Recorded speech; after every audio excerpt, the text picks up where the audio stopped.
Speaker, the Wales Office is in regular dialogue with my right honourable friend the Chancellor and with the Treasury. And my right honourable friend the Chancellor has set out how we plan to achieve a goal of a lower tax, low welfare, higher wage economy in next week's CSR. He needs to recognise, Mr Speaker, that the tax credit change is a part of a wider reform, including increases to the national living wage, changes to universal credit and help with childcare, which we hope the Welsh Government will follow suit. There's still too much noise in the chamber. The chair of the Welsh Affairs Select Committee must be heard. Mr Speaker, could the Minister confirm that the Government are of course listening very carefully to any concerns about tax credits, but that the people of Wales stand to benefit enormously from the increase in the tax threshold and the increase in the minimum wage, and this Government's determination to stick to the long-term economic plan? Mr Speaker, I'm grateful to the question from my honourable friend, because the increase in the national living wage on the basic minimum wage next April will be 7.5%. That's 100,000 people that will benefit in Wales immediately from next April.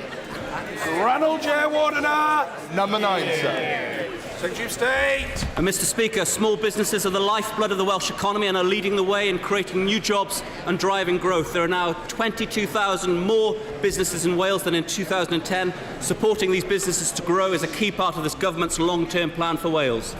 Wardener. I thank the Secretary of State for his answer. Would he agree that infrastructure is critical to supporting small businesses, and the electrification of the Great Western Railway, which serves my constituency too, will unlock social and economic opportunities for his constituents and mine? Secretary of State.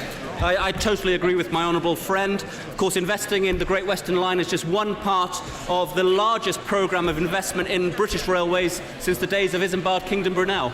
Greg Williams. Thank you, Mr Speaker. Can I associate my comments about the explosion in Cardiff today and the sad situation happening in Salsa? And thank the Secretary of State for making us aware. In terms of small business in my constituency, the legal profession is a big, crucial part. And the Secretary of State will be aware that the First Minister wants a separate Welsh legal jurisdiction now, despite what he said 18 months ago. Can he assure me he's protecting our jurisdiction? Well, I am aware of the calls from the First Minister and from Plaid Cymru for Wales to have a separate legal jurisdiction. Of course, it is one of the sources of Cardiff's growth in recent years. It's been investing in legal and professional services, and I fear that moves to create a separate jurisdiction for Wales will lead to a flight of talent from the Welsh legal profession. Order. Questions to the Prime Minister. Mr Gordon Marsden. Question 1, Mr Speaker. The Prime Minister. Thank you, Mr Speaker. This morning I had meetings with ministerial colleagues and others, and in addition to my duties in this House, I shall have further such meetings later today. Mr Gordon Marsden. Mr Speaker, may I associate myself, and I hope the whole House, with what the Prime Minister and others from the Government have said about the attacks in Paris. No man or woman is an island. People from Blackpool were among those murdered on a Tunisian beach, and our tower was lit in red, white and blue like other places worldwide for those killed by the terrorists in France. Now, Mr Speaker, I raised concerns with the Prime Minister here 2 weeks ago about neighbourhood policing and security being threatened by the scale of proposed cuts, and the Lancashire funding formula, which has now been admitted as flawed. Can I ask him to reflect on the words, "When facts change, I change my mind"? And when police local intelligence can be crucial against terrorists, perhaps this isn't the time to jeopardise it with arbitrary Treasury targets for cuts. Minister. Well, first of all, thank you very much. Can I thank the honourable gentleman for what he says about Paris and the importance of the whole House coming together over this issue. And perhaps the House would like a brief update. As I said yesterday, one British national, Nick Alexander, was killed at the Bataclan Theatre. 3 other British nationals have now been released from hospital and have been returned to the UK. And the Foreign Office and Red Cross are providing support for at least another 15 British nationals for trauma. We'll make sure we provide all the support to those injured and traumatised by the events that have happened. There's been some progress this morning in France in terms of terrorist arrests, and perhaps I can say more about that later on during the session. On policing, what I'd say to the honourable gentleman is that we have, quite rightly, in this Parliament, protected counter-terrorism policing. We're going to protect that again in this Parliament. What we've done in terms of policing otherwise is we've seen an increase in neighbourhood officers of 3,800 over the Parliament, and we've seen a 31% cut in crime. Let me commend the police, not just counter-terrorism police, but all police for the work that they do, and we'll announce our proposals in terms of police spending next week. Brandon Rosendale. Mr. Speaker, as our hearts go out to the people of France at this time, will the Prime Minister agree with me that the first duty of Her Majesty's government must be to protect British citizens from harm? So will he take immediate action to secure our UK borders from those who threaten our nation, and on security grounds alone restore complete sovereignty over our British borders from the European Union? I think my honourable friend raises a very important question, and I want to explain in answering a very important point, which is because the UK is not in the Schengen area, we already retain full control over who is entering our country, and we're able to check all entrants at the border, EU nationals and EEA nationals included. And the House might be interested to know that since 2010, we've refused entry to almost 6,000 EU nationals, and over 3,800 of these were stopped at our juxtaposed border controls in Calais. In terms of other people we've stopped coming in, since 2010, we've denied entry to nearly 95,000 people. And of course, one of the principal reasons for not letting people to come into our country, EU nationals or non-EU nationals, is national security concerns. We have that situation already because we're not in Schengen. Jeremy Corbyn. Thank you, Mr. Speaker. I want to start, Mr. Speaker, by expressing the horror of all those on this side of the House at the events in Paris on Friday evening, and our continued solidarity with the victims of all the people affected by conflict and terrorism, whether they be in Paris, Beirut, Ankara, Damascus, or anywhere else in the world. Nothing can justify targeting of innocent civilians by anyone. We know that at least one British national has been killed and many more injured. Many British people live and work in Paris. Millions visit Paris and France every year. Can the Prime Minister continue what he was saying earlier in response to my friend, the member for Blackpool, about the support given to British nationals affected by the attacks, and what the government's latest advice is in travelling to France, and our need to show the best possible normality in our relations with all the French people? Minister. Well, first of all, can I thank the Leader of the Opposition for his remarks and say what a pleasure it was to be with him last night at the England-France football match, where I thought there was a tremendous display of solidarity. I'm sure they can sing the Marseillaise louder in the Stade de France, but I think we did a pretty good job yesterday, and I was proud to be there. I think he's absolutely right to say there is never any justification for terrorism, and we should all be clear about that right across the House at all times. He asked specifically about what more we can do to help British people caught up in these problems. I think Peter Ricketts, our ambassador in France, has done a brilliant job with his staff, and I've been keeping my eye closely on the consular situation, and I think everything that can be done is being done. In terms of our travel advice, it's all there on the Foreign Office website, but I agree with him. The most important thing is for people to carry on with their lives. It's very important that Eurostar continues to function, that flights continue to go, that people continue to travel, to enjoy London, to enjoy Paris, and to carry on going about our business. As we do so, yes, we need enhanced security, and that is happening with the way that the police are acting here in the UK and elsewhere. But one of the ways to defeat terrorism is to show them that we will not be cowed. Jeremy Corbyn. Thank you, Mr. Speaker. We know that, sadly, after such atrocities as we've seen, intolerance often increases, Islamophobia, anti-Semitism and racism. Will the Prime Minister agree with me that it's vital that everyone in public life, particularly we as politicians, are careful how we discuss these issues?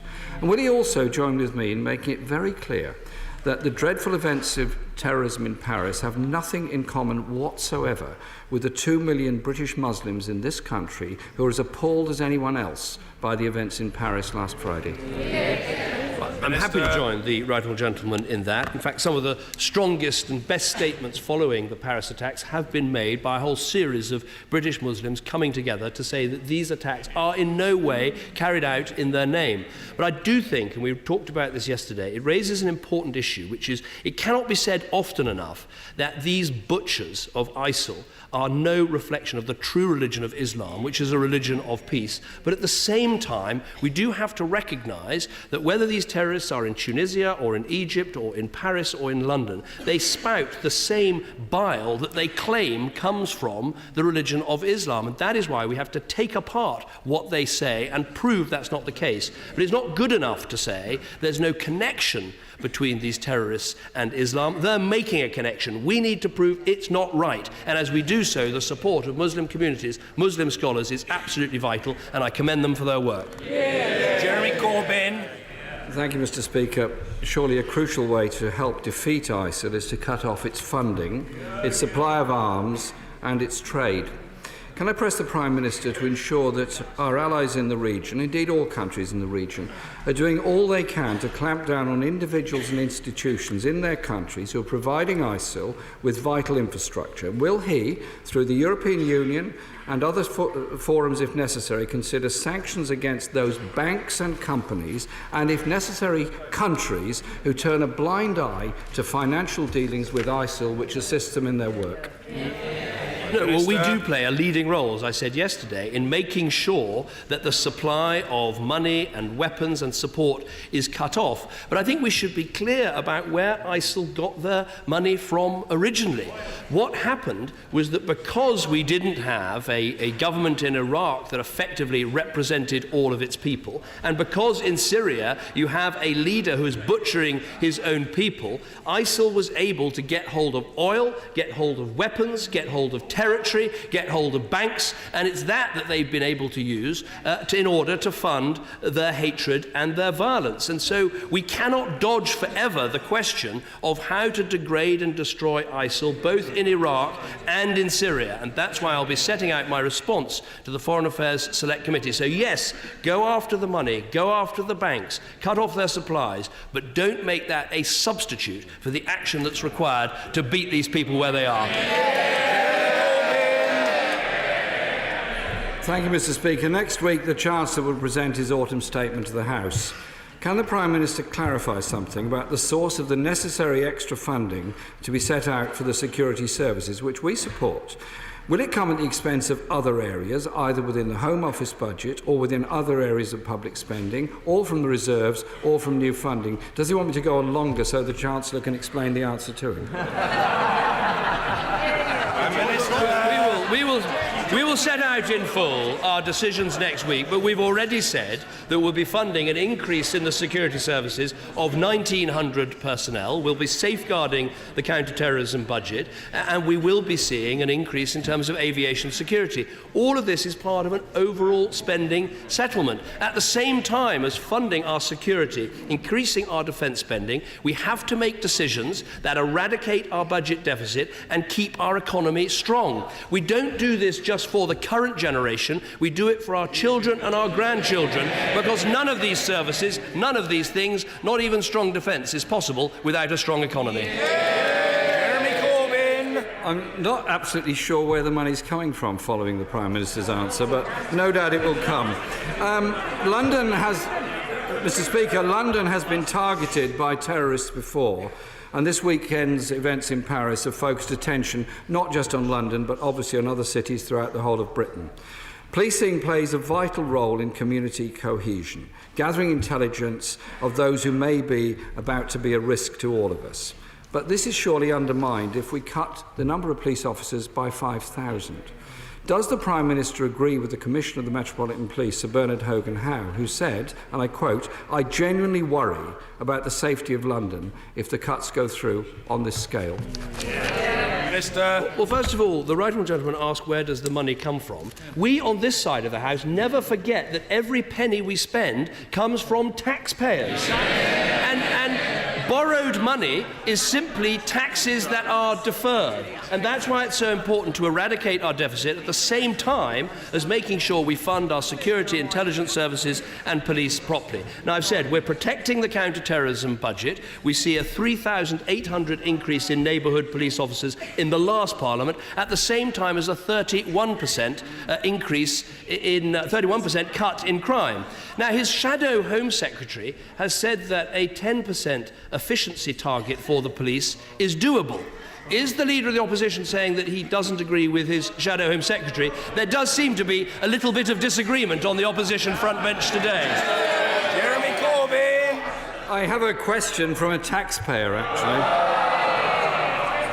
And his name is John, and he says, at a time...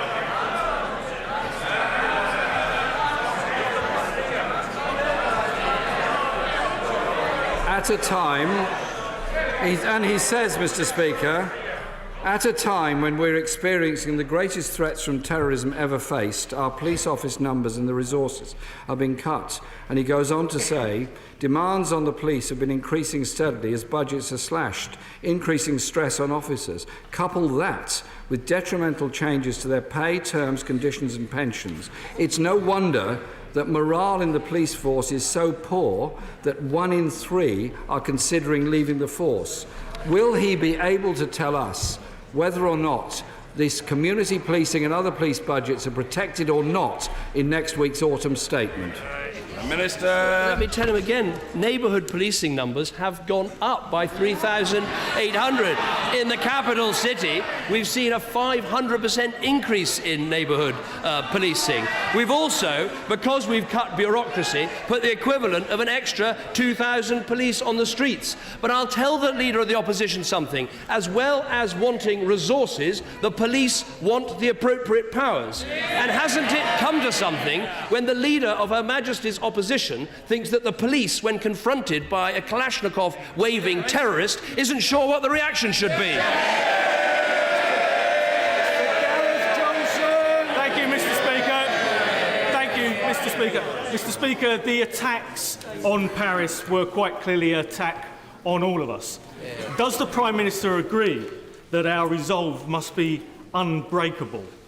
We should hunt down ISIL wherever it is operating, wherever it is planning, wherever it is plotting. And if that means shoot to kill, then so be it. And if that means action in Syria, then so be it. I think my honourable friend is right. What I've said is that in order to respond to this very severe threat that we face, we need focus on counter-terrorism here in the United Kingdom, giving our intelligence agencies the laws they need, giving our police the powers they need, and making sure we are vigilant. We need counter-extremism, as we were discussing earlier, the importance of stopping the poisoning of these young minds, not least through these radical preachers on the internet. But we also need to stop the problems at their source. We know where much of this problem is coming from. It is ISIL, not just in Iraq, but ISIL in Syria. So what I said to the House yesterday is I will prepare a detailed response to the Foreign Affairs Select Committee report to demonstrate that we do have a clear strategy of bringing in the neighbourhood powers, bringing in the regional powers, building a future for these countries and stability in the Middle East. But I believe part of that is taking action against ISIL wherever it is. Sir Angus Robertson. Thank you very much, Mr. Speaker. In the wake of terrorist outrages and the ongoing civil war in Syria, it's very welcome that there is significant diplomatic progress in trying to find a solution to the Syrian crisis. The UK joined the United States and France and Russia and Iran at talks in Vienna at the weekend, and all signed a communique committing to progress through the United Nations. Will the Prime Minister confirm that he will support a UN Security Council resolution on this before seeking to intervene militarily in Syria? I'm grateful to the Right Honourable Gentleman asking this question, because the point is this, that Russia has different aims to us, and they have repeatedly threatened to veto any such resolution. Now, of course, it is always preferable in these circumstances to have the full backing of the United Nations Security Council, but I have to say what matters most of all is that any action we would take would both be legal and would help protect our country and our people right here. You cannot, as I said yesterday, outsource to a Russian veto the decisions we need to keep our country safe. Thank you, Mr. Speaker. The first survey of UK public opinion on Syrian intervention since the Paris attacks by Survation has shown the following. 52% believe that, and I quote, the UK should engage with all countries to coordinate an appropriate response militarily or otherwise backed by United Nations resolution, and only 15% believe the UK should independently launch airstrikes. Will the Prime Minister give a commitment to secure a UN Security Council resolution which the UK agreed to and Russia agreed to a route through the United Nations as well? I couldn't be clearer with the right honourable gentleman. Of course, it is always preferable in whatever action you're taking, whether we are lifting people out of the Mediterranean, whether we're flying Baltic air patrolling missions over countries that feel a Russian threat, or if we're taking action in the Middle East against ISIL, it's always preferable to have a UN Security Council resolution. But if they are vetoed or threatened with a veto over and over again, my job, frankly, as Prime Minister, is not to read a Survation opinion poll, but is to do the right thing to keep our country safe.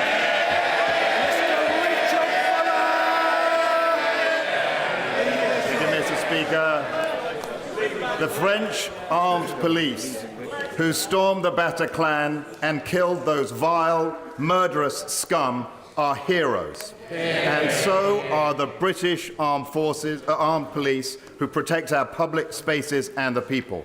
Will the Prime Minister send a note of unequivocal support today to those officers on patrol and ensure that in the review next week they have the resources they need to keep us safe? I absolutely agree with my honourable friend. We ask the police every day to take risks on our behalf, and let me thank the police who policed so effectively the game at Wembley last night. In terms of what the French police have done, I think the House would welcome an update. We've seen the news of a police operation in Paris this morning. 2 terrorist suspects died, including a female suspect who blew herself up.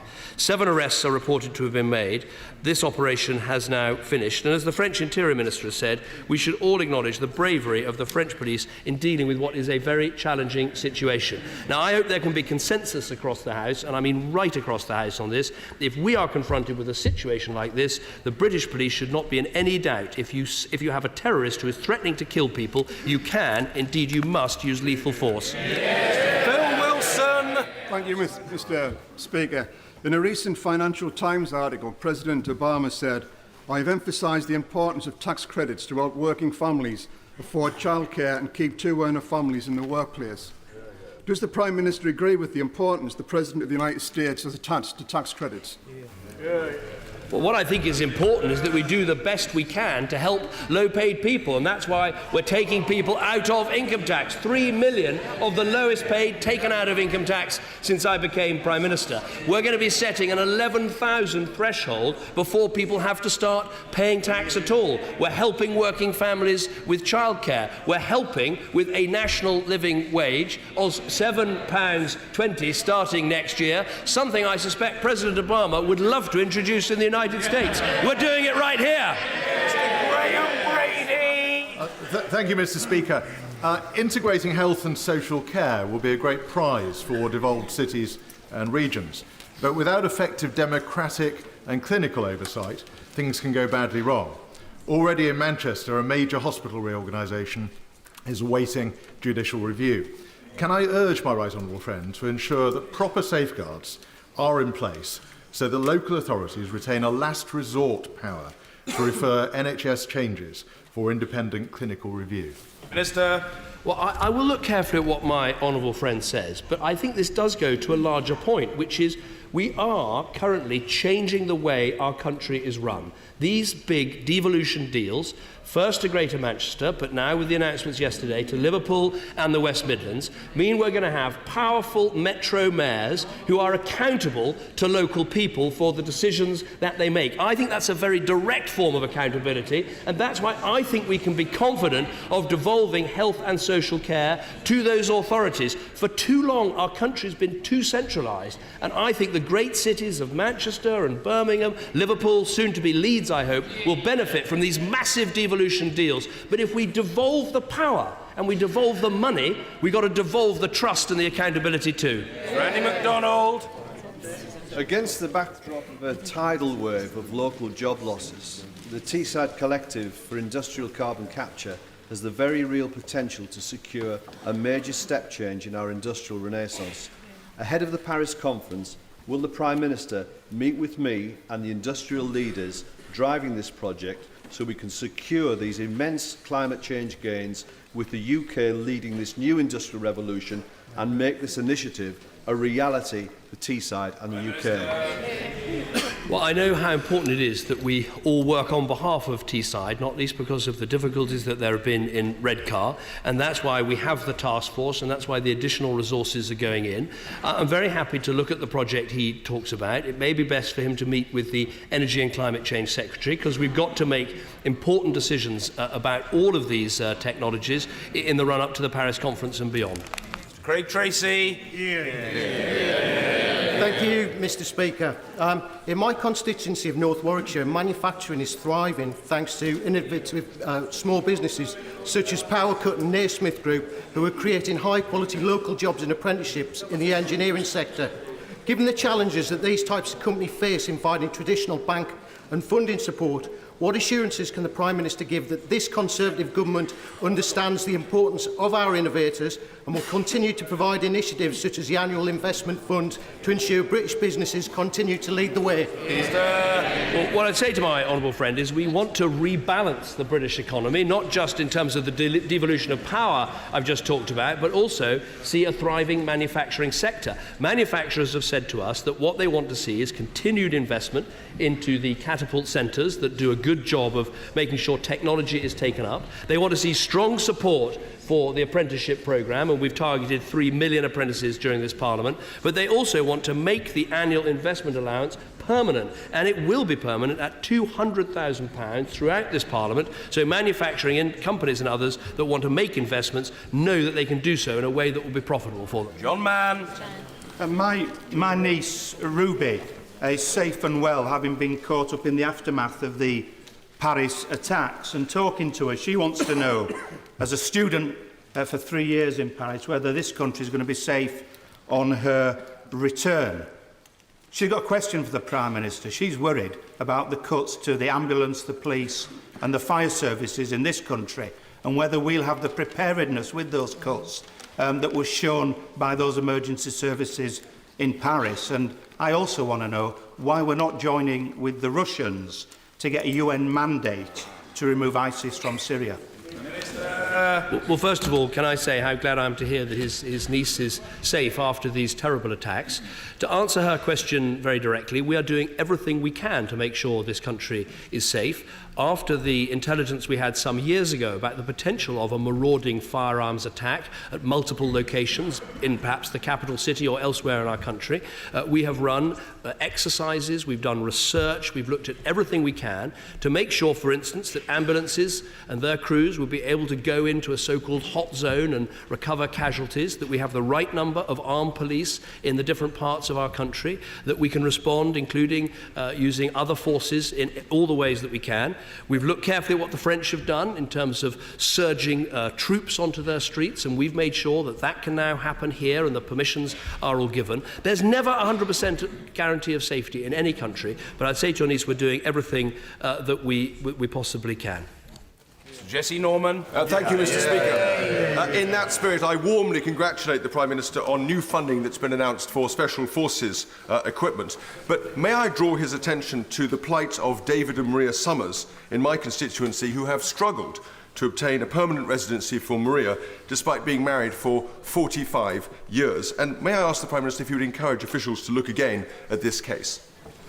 Minister. Well, I'm very happy to look again at this case, but it does give me the opportunity, given the constituency he represents, to just say something about a group of people that we say very little about because we don't comment on the amazing work they do. But Hereford is a very important part of the nation's security, both domestically and overseas. Very, very brave people work there, and we should all give them our credit. Tulip City. Thank you, Mr. Speaker. My constituent was a soldier in Iraq and Afghanistan and is currently training to be a doctor in London. He told me that with the proposed junior doctors' contracts, morale in the NHS is lower now than at any point during his time on the front line. Does the Prime Minister agree with me that low morale amongst our junior doctors and nurses is a threat to patient safety? Well, what I'd say to the Honourable Lady's constituency, and indeed to all junior doctors, is please look very carefully at what the government is offering before you decide to go on strike. Because what is on offer is not an increase in hours. Indeed, for many doctors, it will mean less long hours. It's not a cut in the pay bill for junior doctors. It's actually an 11% basic pay increase. It'll mean a better rostering of doctors, including at weekends, with more support for consultants. And I'd say to her constituent, as I'd say to others, go on the Department of Health website, look at the pay calculator and see how you will be affected, because we've given a guarantee that anyone working legal hours will not be worse off under this contract. This is good for the NHS, good for doctors, good for patients, and even at this late hour, I hope the BMA will call off their damaging strike. Thank you, Mr. Speaker. Fundamental to the success of the Good Friday Agreement was a spirit of peace and reconciliation that saw dozens or even hundreds of convicted terrorists released from prison. Many had been found guilty of murder. Yet in the last week, we hear the alarming news of a 66-year-old former paratrooper being arrested in connection with events that took place in Londonderry 43 years ago. In a week when we are all having to once again contemplate sending our young men and women into harm's way with our security services and police on high alert, what message does the Prime Minister feel this sends to our armed forces, our police and our security services? What I would say to my honourable friend, and I understand his concern and the feelings that many will have on seeing this news, but the truth is about our country is one of the most important things about it is the government doesn't decide who is prosecuted and who is not prosecuted. We have the rule of law. We have independent prosecuting authorities. This is something that people across the world cry out for, and we have here, and we have to support them even when they take decisions that sometimes we would want to question. Let me just in that context make a broader point that yesterday the principal parties in Northern Ireland came together and agreed a deal to make sure that the devolved institutions can continue to work. Now that deal involved people who have lost loved ones to terrorism, who've been opposed to each other all of their lives, sitting down, working together to try and deliver good government for this part of our United Kingdom. And it's that spirit we should look to for the future. Imran Hussain.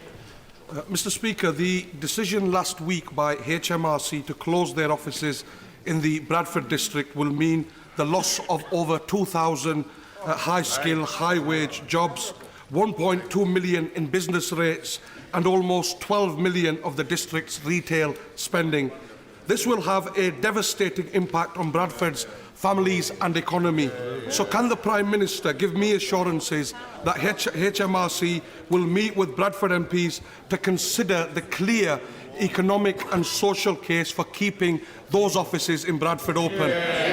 Minister. Well, first of all, I'm happy to ask the Financial Secretary to meet with the local MPs. The second thing I'll say is that we'll make sure that Job Centre Plus and all the support is there for people who potentially are losing their jobs. The point I'd make in Bradford more broadly is, of course, the claimant count is down by 26% in the last year, so jobs are available. But let me make this point because it is a difficult and important point to make. Everyone in this House wants to see HMRC raise more money and make sure that people don't and companies don't avoid their taxes. And that does mean reform, and it means to make sure that HMRC is even more effective in raising the taxes on which our public services depend. Sir Alan Hazelhurst. Acknowledging that sport can bring a nation together, and for that matter nations, as was demonstrated at Wembley last night, would my right honourable friend ensure that in addition to the welcome extra investment in the police and security services, investment in sports such as cricket will be maintained because they are a tool to help us face longer-term challenges in integrating communities? Well, I'm sure that over the next week the spending requests will quicken as we get closer to the spending review. I think it is important that we've put in place the school sport premium for primary schools, and it's making a real difference. But of course there's a role for the sporting bodies to play themselves. Many of them receive large amounts of money from the television contracts, and the more of them that can use that money to invest in grassroots sports to make sure we're bringing on the young stars of tomorrow, that is absolutely vital. Jonathan Reynolds. Thank you, Mr. Speaker. As the new leader of the anti-austerity movement in Oxfordshire, can the Prime Minister tell us how is his campaign going? Prime Minister! What I said to my local council is what I say to every council, which is you've got to get more for less, not less for more. As I said, on this side of the House, we want to make sure that every penny that's raised in council tax is well spent. And if his council would like to come in and get the same advice, I'll gladly oblige. Thank you, Mr. Speaker. Mr. Speaker, at a time when my right honourable friend so rightly emphasises the need for our solidarity with France, could I ask him if he could see what he could do to ensure that the Franco-British Council, set up over 40 years ago by both governments to promote civil society partnership, can continue to do its important work in fields as diverse as defence and community cohesion? Because without a very small amount of funding from both governments, it will not be able to do that. I'm very happy to look at that proposal. I think, look, frankly, France and Britain have a lot to learn from each other, and we should enter into these discussions in that spirit. We've got a lot to learn about how we try and integrate people into our country, a lot to learn about how we have effective counter-terrorism policing, a lot to learn about how we share intelligence, and I'm very committed to making sure that we pursue all those things with our French friends. Thank you, Mr. Speaker. Wigan Council has had over a 40% cut in its funding over the last 5 years and lost a third of its staff.